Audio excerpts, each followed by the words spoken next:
Hello students, आज हम लोग क्लास 10 केमिस्ट्री का अध्याय 2 पढ़ेंगे। अम्ल, क्षार और लवण, एसिड, बेसिस एंड सॉल्ट। तो यहाँ पर हम देख रहे हैं कि सबसे पहले हम डेफिनेशन देखेंगे, अम्ल किसे कहते हैं, क्षार किसे कहते हैं, और उसके बाद उसके एग्जाम्पल्स और उस पे अभिक्रियाओं के परिणाम को हम समझेंगे। तो सबसे पहले हम देखें कि अम्ल किसे कहते हैं, एसिड। तो यह इसका एक डेफिनेशन है। ये स्वाद में खट्टे होते हैं, ये नीले लिटमस को लाल में बदल देते हैं और ये जलीय विलयन में H आयन प्रदान करते हैं। H आयन मतलब हाइड्रोजन आयन प्रदान करते हैं। और इसके एग्जाम्पल्स भी नीचे दिए हुए हैं, इसे हम समझेंगे। लेकिन एक बात जानकारी के लिए हम समझें इसको यहाँ कि एसिड जो शब्द है वह लैटिन भाषा से लिया गया है, जिसका अर्थ होता है खट्टा। तो ये जो बाकी ऊपर की ये 3 लाइनें हैं, ये 3 लाइन इसके परिभाषा में हम अम्ल का लिखेंगे। इसके बाद एक क्वेश्चन आता है यहाँ पर कि प्रबल अम्ल और दुर्बल अम्ल किसे कहते हैं, या फिर उसके एग्जाम्पल्स भी पूछे जाते हैं कि प्रबल अम्ल के उदाहरण दें, दुर्बल अम्ल के उदाहरण दें। या फिर ऐसा भी होता है कि एग्जाम्पल दे दिए जाते हैं कि HCl प्रबल अम्ल है या दुर्बल अम्ल है। तो इस तरह के क्वेश्चन आते हैं, तो इसके लिए इसको याद रखना आवश्यक है। तो प्रबल अम्ल स्ट्रॉन्ग एसिड, इसके एग्जाम्पल्स हैं hydrochloric acid, sulphuric acid H2SO4, HNO3, nitric acid. फिर हम यहाँ देखें दुर्बल अम्ल, इसका यहाँ पर एसिटिक एसिड, लैक्टिक एसिड और ऑक्जेलिक एसिड। ये 3 एग्जाम्पल्स इसके दिए हुए हैं, ये याद रखना है। तो कॉपी और पेन आप लोग अपना रखें और इसे नोट डाउन करें। ये डेफिनेशन हो गया अम्ल का। ये ऊपर के 3 पॉइंट्स आप इसको लिख दें डिफाइन में, और प्रबल अम्ल दुर्बल अम्ल के एग्जाम्पल्स आप लिख लें। इसके बाद हम देखेंगे सांद्र अम्ल किसे कहते हैं और तनु अम्ल किसे कहते हैं। सांद्र अर्थात कॉन्क, कंसंट्रेट मतलब जो गाढ़ा हो, और तनु जो पतला हो। तो इससे अर्थ निकलता है कि जिसमें अम्ल अधिक मात्रा में हो और जल कम हो, जल की मात्रा कम हो, जल अल्प मात्रा में हो, तो हम उसे सांद्र अम्ल कहेंगे। और जब अम्ल ही कम हो, अम्ल की मात्रा ही कम हो और जल अधिक हो, तो वैसे हम अम्ल को तनु अम्ल कहेंगे, डाइल्यूट एसिड कहेंगे। फिर हम यहाँ देखें क्षार, ये आप लोग डेफिनेशन लिख लिए यहाँ पर, ये पूरा इसका डिफाइन किया हुआ है। इसके बाद हम लोग देखें क्षार, ठीक उसका उल्टा, अम्ल का ठीक उल्टा। हमने अम्ल में देखा था कि इसके स्वाद खट्टे होते हैं। एसिड में हम क्या बेस में हम क्या देख रहे हैं, क्षारक में ये स्वाद में कड़वे होते हैं। फिर अम्ल में हमने देखा था यह नीले लिटमस को लाल कर देता है। यहाँ पर है ठीक उसका उल्टा, यह लाल लिटमस को नीला कर देता है।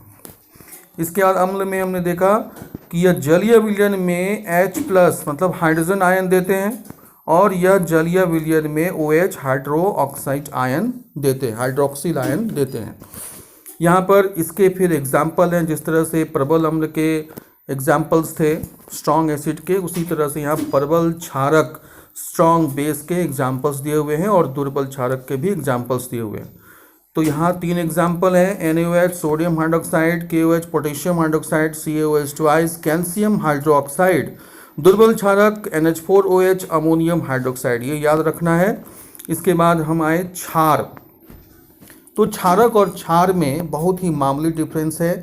क्षारक को इंग्लिश टर्म में बेस बोलते हैं और क्षार को अल्कली। तो इसका डेफिनेशन हम देखें तो वैसे क्षारक जो जल में घुल जाए, जो जल में घुलने की क्षमता रखते हैं, जल में घुलनशील क्षारक को ही हम क्षार कहते हैं। और इसके एग्जाम्पल्स 3 एग्जाम्पल्स यहाँ दिए हुए हैं, NaOH sodium hydroxide, KOH potassium hydroxide, MgOH2 magnesium hydroxide. तो ये 3 एग्जाम्पल्स हो गए अल्कली के। इसके बाद हम लवण की बात करें तो लवण जो है वो अम्ल और क्षारक के मिलने से बनता है। अम्ल और क्षारक को जब हम मिलाएंगे तो लवण और जल प्राप्त होता है। तो लवण के डेफिनेशन में हम लिख सकते हैं कि लवण अम्ल एवं क्षारक की परस्पर अभिक्रिया से प्राप्त होता है। और लवण के सॉल्ट्स के एग्जाम्पल्स हैं NaCl सोडियम क्लोराइड, जिसको कॉमन सॉल्ट भी बोलते हैं, साधारण नमक, KCl पोटेशियम क्लोराइड। ठीक है, अब इसके बाद हम आते हैं सूचक, इंडिकेटर्स, मतलब किसी दिए गए विलयन में अम्ल उपस्थित है या क्षारक उपस्थित है, इसका पता हमें जिसके द्वारा लगता है उसे ही हम सूचक कहते हैं, इंडिकेटर्स कहते हैं।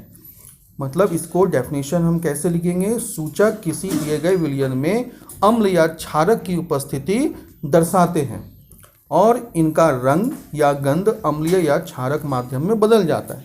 जैसे उसका रंग बदला तो हर अम्ल का एक पर्टिकुलर टेस्ट वह देता है। यदि रंग वो परिवर्तित हो गया इस रंग में तो अम्ल है, गंध उसका बदल गया तो उसमें उपस्थित जो है वो अम्ल है या फिर क्षारक है। तो कैसे पता करेंगे हम रंग या गंध के आधार पर कि विलयन में अम्ल है या क्षारक है? इसके लिए हमें सूचक के बारे में और थोड़ा विस्तार से जानना पड़ेगा। तो हम सूचक को यहाँ और विस्तार से जानेंगे, उसके प्रकार को देखेंगे। सूचक होते कितने प्रकार के हैं?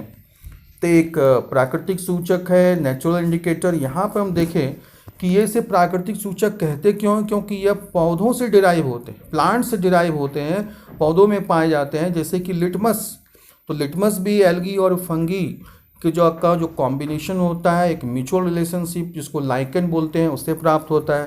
लाल पत्ता गोभी और हाइड्रेंजिया पौधे के फूल और हल्दी, ये सब प्राकृतिक सूचक के उदाहरण हैं। कृत्रिम सूचक संश्लेषित, सिंथेटिक, मतलब जिसे हम केमिकली बनाते हैं, और इसके दो एग्जाम्पल्स हैं मेथिल ऑरेंज और फिनोप्थेलिन। इसके अलावा एक तीसरा सूचक है गंधीय सूचक। इन पदार्थों की गंध अम्लीय या क्षारक माध्यम में बदल जाती है। जैसे प्याज का एक गंध होता है, इसका गंध या तो बदलेगा या और तेज हो जाएगा या फिर कोई असर नहीं होगा। तो इसके आधार पर हम यह पता करेंगे कि उस विलयन में अम्ल था या क्षारक। और दूसरा एग्जाम्पल है लौंग तेल। इसके बाद विनेगर भी एक एग्जाम्पल है इसका। फिर हम यहाँ देखिए, यहाँ पर इसके टेबल के द्वारा हम इसे समझेंगे कि कौन सा सूचक क्या टेस्ट या किस तरह का प्रदर्शन करता है, जिससे यह पता लगे कि उसमें अम्ल है या क्षारक है। यहाँ देखें, लिटमस की बात करें, प्राकृतिक सूचक में पहला लिटमस। तो अगर लिटमस का रंग दिए गए विलयन में अगर उसका रंग लाल हो जाए तो हम समझेंगे कि वह अम्ल है। अम्ल के परिभाषा में भी हमने देखे थे कि यह नीले लिटमस को लाल कर देता है। ठीक इसका अगर उल्टा हो जाए और लिटमस का रंग अगर नीला हो जाए तो इसका अर्थ है कि उसमें क्षार उपस्थित है। लाल पत्ता गोभी का रस भी वह लाल कर देता है अम्ल के साथ, किंतु क्षार है तो वह हरा हो जाएगा। हल्दी के रंग में कोई बदलाव नहीं होगा अम्ल के साथ, किंतु यदि क्षार है तो हल्दी का रंग लाल हो जाएगा।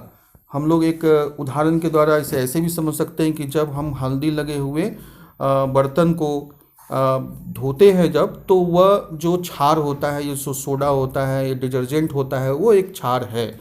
तो उसके साथ जैसे ही वो रिएक्शन करता है तो देखेंगे कि इसका कलर जो है लाल में परिवर्तित हो जाता है। तो हल्दी भी एक प्राकृतिक सूचक है। उदाहरण ये पूछा भी जाता है, सूचक के एक उदाहरण दे या सिंथेटिक संश्लेषित सूचक के उदाहरण दे, तो इसको याद रखना है। हाइड्रेंजिया के फूल का रस का क्या टेस्ट देता है? अम्ल के साथ नीला, क्षारक के साथ गुलाबी। फिनोप्थेनिल ये सिंथेटिक है, कृत्रिम सूचक है, और यह अम्ल के साथ रंगहीन, मतलब कोई कलर नहीं आता है, किंतु यदि क्षार है तो गुलाबी रंग यह देगा। मेथिल ऑरेंज जो खुद एक ऑरेंज कलर का है, किंतु अम्ल के साथ यह लाल हो जाता है, और क्षारक यदि उपस्थित है तो पीला हो जाएगा। प्याज का रस जो गंधकीय सूचक है, अम्ल है तो इसका गंध और तेज हो जाएगा, तीक्ष्ण हो जाएगा, और यदि क्षार है तो कोई गंध नहीं होगा। वेनिला भी एक गंधीय सूचक है। अगर अम्ल है तो गंध जैसा है वैसा ही रहेगा, गंध समान रहती है, किंतु यदि क्षार है तो कोई गंध नहीं देगा। ठीक वही रिजल्ट लौंग के तेल में भी आता है, समान गंध और कोई गंध नहीं। तो यह हम टेबल के द्वारा इंडिकेटर्स को समझे। इसके बाद हम देखेंगे कि अम्ल और क्षारक के रासायनिक गुण क्या है, किस प्रकार से हम यह पता करेंगे। तो धातु के साथ इसको हम पहले अभिक्रिया कराएंगे। तो अम्ल के साथ हम धातु को अभिक्रिया कराते हैं। तो इसका देखिए यहाँ पर अम्ल के साथ धातु जुटा है, अम्ल प्लस धातु, तो प्राप्त हुआ हमें लवण और हाइड्रोजन गैस मुक्त होती है। यहाँ एक रासायनिक समीकरण का उदाहरण देके इसे समझ रहे हैं। एक अम्ल लेते हैं हाइड्रोक्लोरिक एसिड और एक धातु लेते हैं जिंक, और उसके साथ जब हम मिलाते हैं तो जिंक क्लोराइड बनता है जो कि एक लवण है, और हाइड्रोजन गैस मुक्त होती है। चूंकि यह गैस है इसलिए एरो से हम ऊपर की ओर दिखाए हैं। क्षारक के साथ जब अभिक्रिया करता है धातु तो क्या होता है, क्षारक अगर धातु के साथ मिलेगा तो भी वह लवण और हाइड्रोजन गैस ही प्रदान करेगा। एक उदाहरण हम रासायनिक समीकरण के रूप में यहाँ पर लेते हैं। सोडियम हाइड्रोक्साइड NaOH जो कि एक क्षार है, धातु के रूप में हम जिंक लेते हैं, तो इसके साथ अभिक्रिया कराने पर यह बनता है sodium zincate plus hydrogen gas मुक्त होती है। तो यह अभिक्रिया अम्ल का धातु के साथ और क्षार का धातु के साथ था।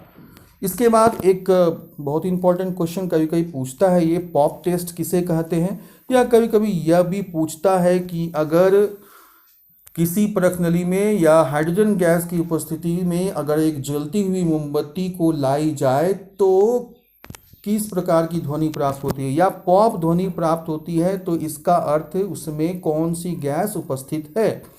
यह प्रश्न को कई तरह से घुमाकर पूछा जाता है। तो हम लोग समझे पहले इसको पॉप टेस्ट कहते किसको हैं।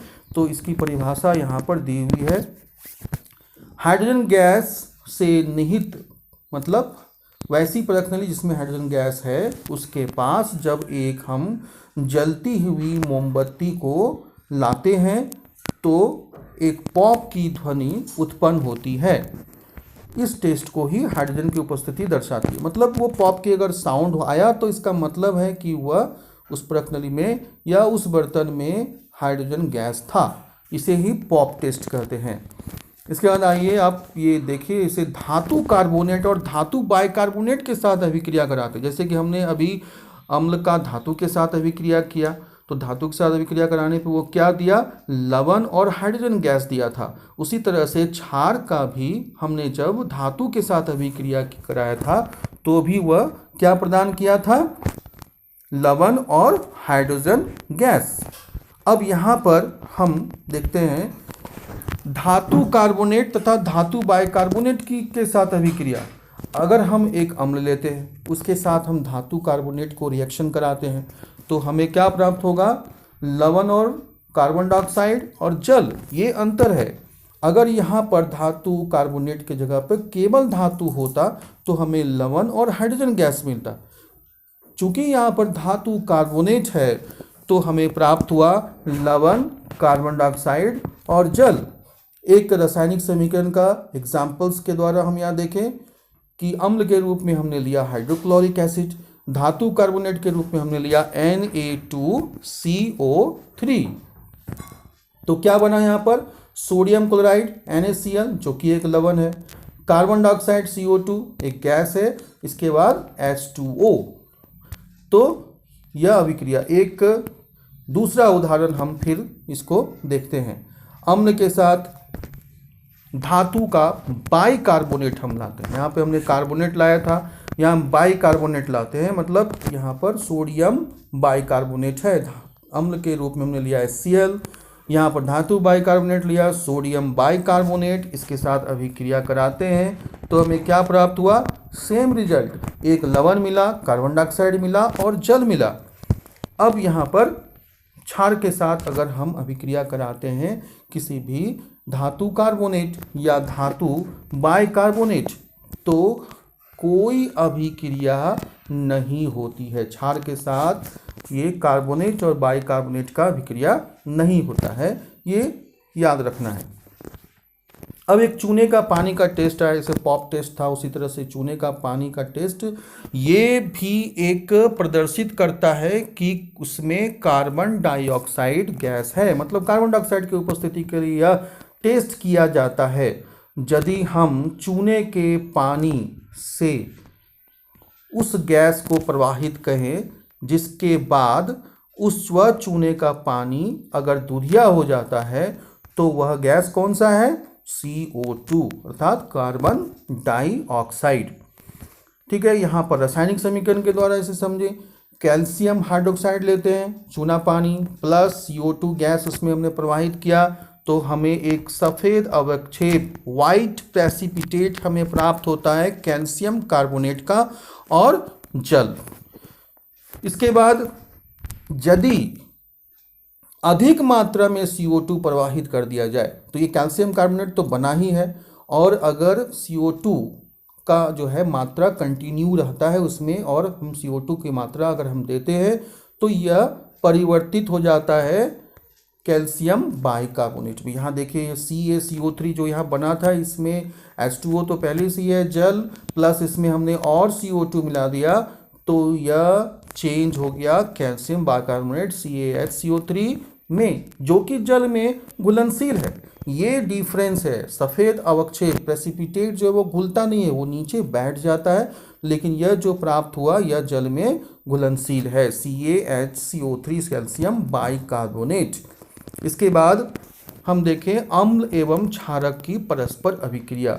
हमने जब लवण की परिभाषा को देखा था तो वहाँ पर पाए थे कि अगर अम्ल को क्षार के साथ अभिक्रिया परस्पर अभिक्रिया कराने पर हमें लवण प्राप्त होता है, तो अम्ल को क्षार के साथ मिलाएंगे तो क्या प्राप्त होगा? लवण, और उसके साथ जल भी मिलेगा। चूँकि इस लवण में और में किसी भी प्रकार का ना तो अम्ल का गुण होता है ना क्षारक का गुण होता है, यह उदासीन हो जाता है, इसीलिए ऐसी अभिक्रिया को हम उदासीनीकरण अभिक्रिया भी कहते हैं। अब देखिए इसकी परिभाषा को ठीक उसी प्रकार से है। जब अम्ल द्वारा क्षारक का प्रभाव और क्षारक द्वारा अम्ल का प्रभाव समाप्त कर दिया जाता है तो परिणाम स्वरूप लवण और जल प्राप्त होते हैं, और ऐसी अभिक्रिया को उदासीनीकरण अभिक्रिया कहते हैं। अब इसे एक एग्जाम्पल क्या रासायनिक समीकरण के उदाहरण के द्वारा हम देखें तो NaOH जो कि एक क्षार है, HCl जो कि एक अम्ल है, दोनों को हमने मिलाया तो हमें प्राप्त हुआ NaCl प्लस H2O अर्थात लवण और जल प्राप्त हुआ। अब ये बहुत इम्पॉर्टेंट है, इस चार्ट को आप ध्यान से देखिए और इसे नोट डाउन कीजिए, इसे मेमोरी में रखना है यहाँ पर कि प्रबल अम्ल जो स्ट्रॉन्ग एसिड है, दुर्बल क्षारक वीक बेस के साथ मिल रहा है। तो अम्ल यहाँ कौन है? प्रबल कौन है? अम्ल। एसिड जो है वो स्ट्रॉन्ग है, तो जो हमें लवण और जल तो प्राप्त होगा ही, क्योंकि अम्ल और क्षारक के मिलने से लवण और जल प्राप्त होता है, लेकिन वह लवण जो होगा उसमें गुण अम्ल के भी होंगे, अर्थात वह लवण अम्लीय होंगे, क्योंकि जब अभिक्रिया हम कराए थे तो वह अम्ल जो है वो क्या था? प्रबल था, स्ट्रॉन्ग एसिड था। अब दूसरा देखिए, यदि अम्ल ही दुर्बल है और क्षारक ही प्रबल हो गया, ठीक उसका उल्टा, तो लवण जल तो प्राप्त होगा ही चूंकि अम्ल क्षारक के मिलने से, लेकिन वह उस लवण में क्षारीय गुण होंगे, अर्थात क्षारीय लवण प्राप्त होगा। ठीक, दूसरा देखिए अब प्रबल अम्ल और प्रबल क्षारक, तो यहाँ पर क्या दोनों ही प्रबल हो गया, दोनों ही प्रबल हो गए, मतलब यह ना तो अम्लीय लवण होगा ना क्षारीय लवण होगा, क्योंकि दोनों ही प्रबल हैं, दोनों ही टक्कर के हैं, इसीलिए यह उदासीन हो जाएगा। मतलब जो लवण होंगे वह उदासीन लवण होंगे और जल तो प्राप्त होगा ही। इसके बाद दुर्बल अम्ल प्लस दुर्बल क्षारक, अब दोनों ही दुर्बल हो गए तो भी क्या फ़र्क पड़ता है? दोनों का ही स्ट्रेंथ समान है, मतलब दोनों ही वीक है, तो यहाँ पर भी वह न्यूट्रल सॉल्ट मतलब उदासीन लवण और जल प्राप्त होंगे। इसे आप नोट कर लीजिए, ये इम्पॉर्टेंट है।